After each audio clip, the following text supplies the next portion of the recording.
Hello and welcome to CFC Forever, and thanks so much for tuning in. This is the first video, hopefully of many, and I've been inspired to make this video as a response to a lot of what I see going on nowadays on other channels, other Chelsea fan channels that claim quite emphatically that Graham Potter has to go and not remain as a Chelsea coach anymore because he's just not good enough. So I'd like to weigh in, and here are 6 reasons, no less than 6 reasons why I think Graham Potter should remain as Chelsea coach right now after the defeat versus Tottenham and after the defeat versus Southampton as well. And here are the reasons why. So the first reason, actually the first few reasons, would have something to do with his predecessor, Thomas Tuchel. So Thomas Tuchel, obviously a good coach, a good manager, and he got us the Champions League, which of course you need a bit of luck to win it, but still not taking anything away from the man. He did get us the Champions League. In the league itself, in terms of performance, he got us a top 4 finish. Okay, so let's talk about Tuchel. So the first thing I'd like to talk about Tuchel, what the issue I have with Thomas Tuchel is that he started this season with no striker. So for me, it's almost a criminal offence to start a season as manager of Chelsea without one proper striker. It's absolutely insane to me. And one could say, okay, he had Armando Broja. I mean, come on guys. I mean, with all love and respect to Broja, and he may well become a Chelsea legend one day, great striker, he's a great promise for sure, but he's nowhere near Premier League ready in my opinion, not yet anyway. And so to start the season with Broja, after having alienated Romelu Lukaku, who just 1 year ago has been touted by so many as like the second coming of Jesus, so to speak, because everybody all over social media was just raving about him. Oh, it's so great, Lukaku, one of the best strikers in Europe. And 1 year later, he's like, people are treating him like he's a nobody. And we have to remember what happened is that basically the relationship between him and Tuchel was so bad that things just went so south for him. He had to get back to Italy. So we started the season without Lukaku and with Armando Broja, and like pretty much without a striker. I mean, we can't say Kai Havertz is a striker. I mean, come on. The lad's got some flashes of football. At times he's playing, he scored us the goal of the Champions League or whatever, but he's not a striker. He's not a striker. Whatever he is, we still don't know what he is, by the way. Is he a midfielder? Is he a winger? Is he a winger? What is he exactly? What kind of attacker is he? We're not really sure, because he seems to be good at certain things and not so good at others, and it's hard to just pinpoint what his best position is, but it most definitely is not a striker. It's not a traditional striker. So we started the season without a striker. So that's number 1. For me, to have Potter enter a situation in the middle of the season where he doesn't have a striker, I mean, it doesn't bode well for Tuchel, and it's not the fault of Potter. So that's reason number 1. Reason number 2, also related to Tuchel, is that Tuchel has made a lot of terrible signings. Guys, everybody seems to forget things really quickly nowadays.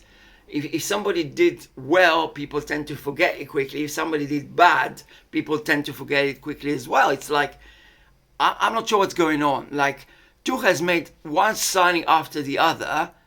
His signings were atrocious. So let's talk about Cucurella from Brighton for like what, 65 million pounds? I mean, that's ridiculous, absolutely ridiculous. Then Koulibaly for 33 million pounds. I remember arguing with somebody that Koulibaly is not even at the peak of his game, and that even Chalobah is better than him at this stage. And I was laughed at. No way. I mean, Koulibaly, I mean, he passes the eye test, such a great defender. Well, we saw that Koulibaly is not such a great defender. His composure is nothing to write home about either. All right. his temperament as well. So, okay. So Koulibaly was a bad signing in my opinion. Cucurella, terrible signing for 65 million pounds, whatever it was. Ridiculously bad signing, right? I'm sure Potter was very happy to get rid of him for such an amount. I mean, it's okay when you are manager of Brighton with 1/10 the budget of Chelsea. Then you try to make do with what you have. Then you try to make Cucurella the best player that he can be. And no disrespect to Cucurella, he's a professional. He's trying to do his best. But is he good enough for Chelsea? No, he isn't. No way. Okay, who else have we got? Aubameyang, 10 mil. Aubameyang, who reportedly had issues, disciplinary issues as well at Arsenal. And he's well past his prime. Aubameyang, really? Seriously? No way. Zakaria, again, no disrespect to the man, had some nice moments in his career, but also past his prime, and not really what we need. He's not a brilliant player, is he? Who else? I mean, all these signings basically, and I think I'm missing one or two more signings that were made by Tuchel, and they just weren't good enough. Let's face it, they just weren't good enough. So, starting the season without a striker, there's Fofana as well, and Sterling. Fofana for 75 mil, and Sterling for 47.5 mil. And the jury's still out about both. To be fair, I was pro the signing of Sterling. I think that he's a brilliant footballer. However, so far he hasn't kind of meshed in the system. I mean, kind of like still looking for his way at Chelsea. And Fofana had his injuries, and is he really worth 75 mil? I mean, really? I don't think so. So Tuchel has spent around 200 million pounds on players that just don't pan out. And this leads me to number 3. Tuchel started the season with a terrible squad, and this translated instantly to results or lack thereof. So may I remind everybody that the record of Thomas Tuchel in the 2022-2023 season is 1.44 points per game. Just for context, the average of all Chelsea managers since Roman Abramovich took charge as owner of Chelsea is exactly 2.0. So 2 points per game is the average of a good Chelsea manager. Average. Good as in average Chelsea manager. 2 points per game is good. Is average, good. Not amazing, not the best ever, but good. And Tuchel has started this season with an average of 1.44 points per game, with it culminating with the humiliating defeat against Dinamo Zagreb. Many people like to talk about Tuchel losing to Southampton and Tottenham. Lest we forget, Southampton are a Premier League side, guys. They're a Premier League side. They're not some kind of minions. I mean, Dinamo Zagreb wouldn't make it into the English Premier League. I think they are, at best, a championship side. Because anytime they had a good player, they would sell him instantly. I think Luka Modric started at Dinamo Zagreb. And they just don't have the talent that remains there. So whenever they have a good player, they sell him. And so to lose to Dinamo Zagreb is a very humiliating defeat. People forget about that as well. Anyway, so Tuchel had a record of 1.44 points per game. Then steps in Graham Potter into this mess without a striker, with 200 million pounds of atrocious signings, or sometimes not so atrocious, because Sterling may still pan out to be a good signing for Chelsea. Fofana perhaps will still redeem himself after getting back to shape, so I don't want to completely write him off. But Cucurella for sure wasn't a good signing. Aubameyang for sure wasn't a good signing. Zakaria for sure wasn't a good signing. Okay, you get the drift. So the jury's still out about some of these signings, but definitely 200 million pounds of signings that are either so-so or terrible. Okay, so Potter had to enter the fray with this situation of having 200 million pounds of players which are so-so or bad, no striker, not one proper striker to play. Who are you going to play in attack? Havertz, he's not a striker. Okay, we already spoke about that. And then number 3, his record, like Tuchel's record, was 1.44 points per game. So Potter steps in and gets pretty much the same record. So instead of 1.44, it's currently at 1.31. So it's the same. It's just continuing the line of Tuchel. That's it. Because Tuchel did not prepare the squad properly. He hasn't.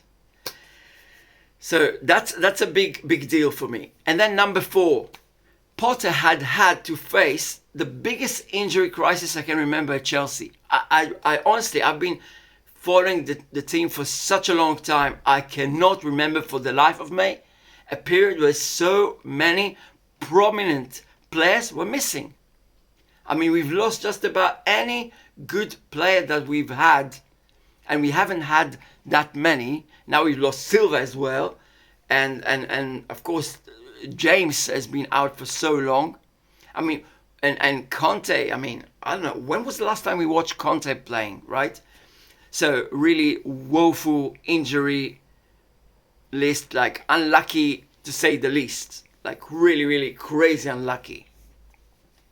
The number 5 reason why I think Potter should stay is because of his record. Because he's done very well in Sweden, very well, taking a team which were bottom feeders, like something equivalent to Conference Premier, and got them to the Premier League in Sweden, and made them a real club of real name in Sweden. I mean, that's incredible. Then he went to Swansea, and then he went to Brighton. And at Brighton, he actually got a record which is 22% better than his predecessor, Chris Houghton.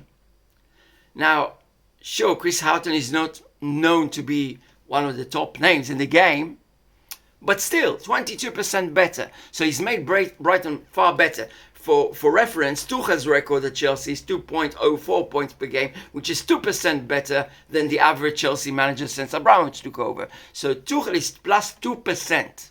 That's his performance level in terms of points per game, which is all that matters at the end of the day, because people can talk about flashy football, not flashy football, or they can talk about, I'm not sure, like having decent performances, all these slogans. At the end of the day, what matters is points per game, right? Because this is how the game is being run. With points per game in the Champions League, points per game in the Premier League, that's what matters. So, he's done very well at Brighton, much better than his predecessor, by whopping 22% better than Chris Houghton. So he's probably a good manager. Although here, he had to become a coach. Like from day one, he's been told, you're not a manager, you're going to be a coach. We're going to get you the players, you're going to just coach them. You have no say or very little say with the players that are going to be signed. Okay, and that leads me, that could have easily been a number 7, by the way. But never mind. Number 6, which is the final one, is that Graham Potter did not have a pre-season. He had to step into a situation, again, when Chelsea were losing and drawing, with a terrible start to the season, with no striker, again. So he had to step into that situation. So what is he supposed to do? He didn't have a proper pre-season. He couldn't instill his tactics, his system, his philosophy of football in the players' minds. Whoever was available, because so many were injured anyway. So for all these reasons, for these 6 reasons, and one could say even 7, I think that it would be utter lunacy to sack Graham Potter at this stage. Now, could it be that all these people who are calling for his head, metaphorically speaking, are right and he's a bad manager, or he's not going to make the cut at Chelsea? Yes, it could be that they are right. But it's way too premature, guys. It's way too premature. Guy's been here for freaking 3 months. Entering in the middle of the season. I mean, he hasn't even started the season. Like, seriously, guys, we've got to give the man time. Got to cut him some slack.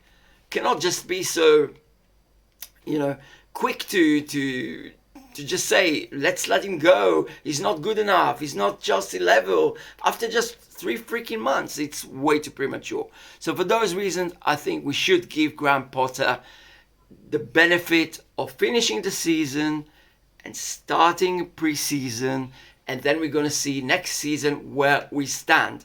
Then if after 6 months into the next season things will still look as dire as they seem to be now, then we could have a conversation. I mean, it may well be that he would need to go. But for now, I don't see the reason why we should let him go.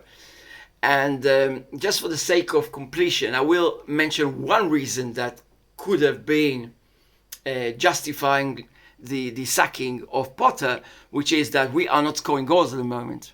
But as we've touched it earlier, we don't have a striker, and players still need to buy into the system. We've had lots of injuries. We've had some bad luck, and perhaps it takes some time for Potter's philosophy to come across. We did beat Milan, AC Milan 3-0, okay? So we can't score at times, but in the last, 10 matches or so, we've been woeful in front of goal. So that would be the only thing that is really quite terrible in terms of current performance, but still justified by all the reasons that I mentioned earlier. So guys, if I seem to be very passionate, it's because I am, because I love the club. I bleed blue, guys. I love Chelsea with all my heart. And I'm a fan of it for a very long time indeed. And I want to see us do well. But by the same token, I want us to treat the manager in a fair way. And I don't think Graham Potter is currently being treated fairly at all. And nobody's talking about many of these points, by the way. Like the record of Thomas Tuchel before Potter took over. Nobody's talking about that. Why? Anyways, so guys, I hope you've enjoyed this video, and I hope it has at least given you some food for thought if you are as strong and big a supporter as I am. And yeah, keep the blue flag flying high. I'll see you in the very next video. Take care, guys. All the best. Cheers. Bye.